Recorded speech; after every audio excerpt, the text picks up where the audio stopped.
Hello and welcome to Waylander's Wandering, where it's Sunday the 5th of November 2023 and it's time to go through the Sunday roundup from Games Workshop yet again. So without further ado, let's jump straight in and look at the Red Gobbo Surprise, which is the Christmas miniature for this year. The Spirit of Christmas charity has gone mysteriously missing and it's fallen to the Red Gobbo to hand out the gifts. He's back again to spread some holiday cheer and people are going to have a blast with whatever he drops down their chimney.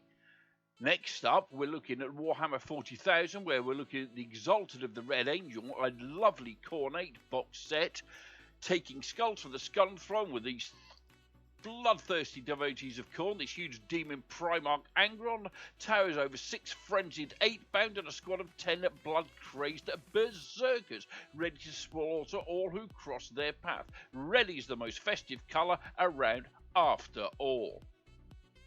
Next up, we're looking also at Warhammer 40,000 at Onslaught Squarm, a nice Tyranid box. Even the hive mind gets into the spirit by giving biomass to all the good little gaunts, and they've enlisted an immense Norn emissary and terrifying winged hind tribant to see it done. They command a tide of 20 leaping Hormagons and skulking 10 Gene Stealers, directing them in all-consuming waves of multitudinous claws and razor-sharp teeth. Defending against that, we're looking at the Space Marine Spearhead Force. Do you need to deliver lots of presents at hyperspeed? Look no further than the Spearhead Force, a highly mobile warband that can deliver punching firepower from an Invader ATV and its Outrider motorcade. Once the foe is pinned in place, 15 jump pack intercessors led by a fearsome captain with jump pack are the perfect pairing to seal your victory.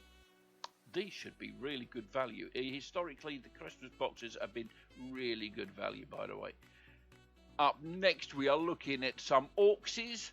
Spread your wire across a galaxy with this massive box of feral beast snaggers. The legendary Mozrog Scragbad leads the charge with 3 deadly squig honk boys, a knob on a smasher squig, and while a mob of 10 beast snagger boys ride along in a squig hauled kill rig with a pain boss to patch them back together again. And again, this is an absolutely fantastic looking little box of greenness. Beautiful, beautiful greenness. Not to be left out are wonderful lawn ornaments. The guys who have it all and want to keep their excuse me, I'm breaking these teeth in for a friend.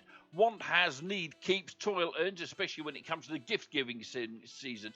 The Defenders of the Ancestors are an elite band ready to deal out some hard knocks in the service of their Votan.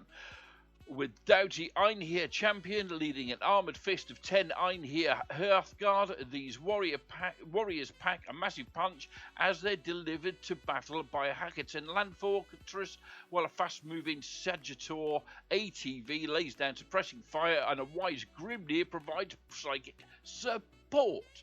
Oh God, nearly ran out of breath there, kids.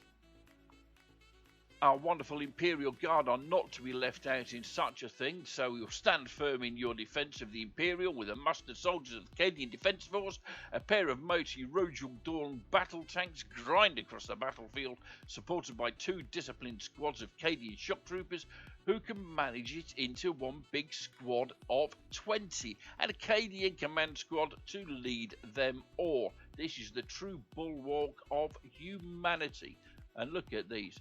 And I'm fairly sure that your Rojal Dawn tanks still have a hole up the bottom.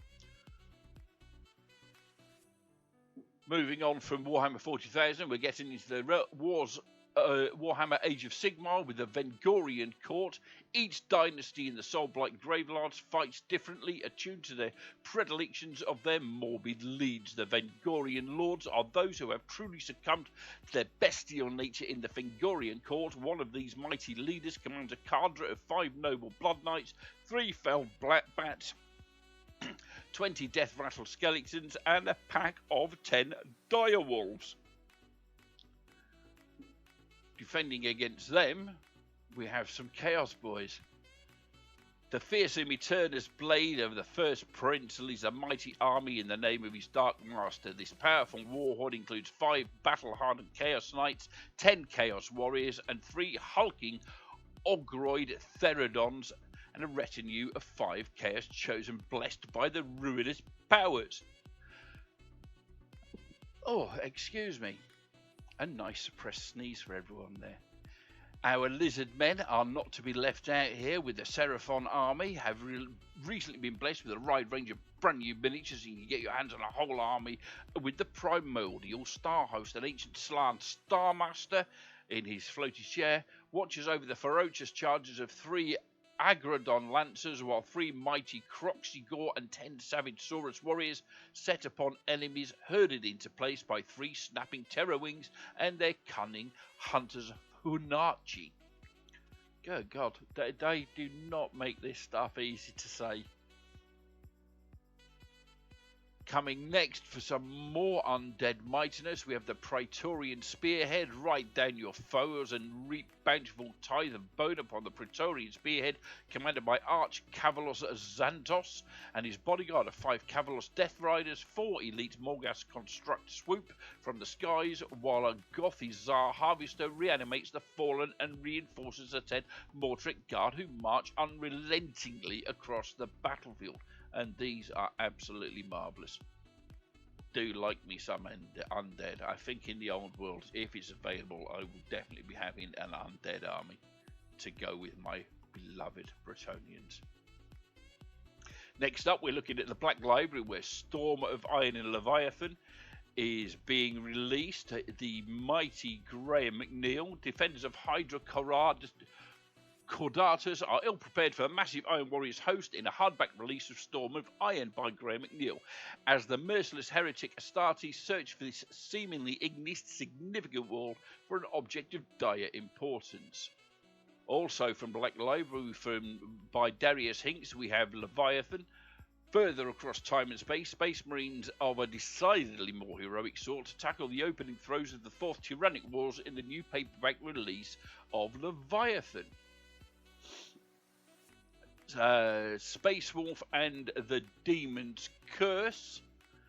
So the classic Space Wolves novel Ragnar's Claw by William King, in my opinion one of the best authors Games Workshop have ever had in their stable, comes to audiobook for the first time following the fierce warriors of Fenris as they tackle a deadly plague at the behest of the Inquisition. Meanwhile, the dark elf anti-hero Malice Darkblade ventures into the Chaos Wastes in the audio book release of Demon's Curse by Dan Abnett. Again, one of the finest authors Games Workshop have in their stable. These audio books are definitely going on my personal wish list. We're also looking at some officially licensed festive gifts, including Christmas cards and wallpaper and baubles and official calendars and all sorts of stuff. We're even going to get an advent calendar for Warhammer 40,000 and Age of Sigmar. Get individual calendars there. I quite fancy the Warhammer 40,000 one. I like some of the symbolism in there. Some of those are nice. Not so much into the Sigmar one. If I wanted some arrows, I'd get some arrows from somewhere else. And there we are looking at the baubles that apparently come in a nice ammo tin style box. And I'm afraid that's it for this week. There's nothing else to talk about really on the releases. What I will say though is, if you possibly can, support your friendly local games store. Games Workshop mail order and the Games Workshop stores probably don't need quite as much help. My personal preference goes to the awesome Mighty Lancer Games down there in Bridlington. Absolutely fantastic shop run by absolutely fantastic people. They will give you up to 20% off all your purchases, and in return they will give me a little kickback for sending them a new customer. So we all win there. I think it's well worth keeping your eyes out for these Christmas battle groups, battle squads, whatever they're calling them this year. And yeah, as ever, I've been Waylander. You've been absolutely amazing. I love all your faces, and Goodbye.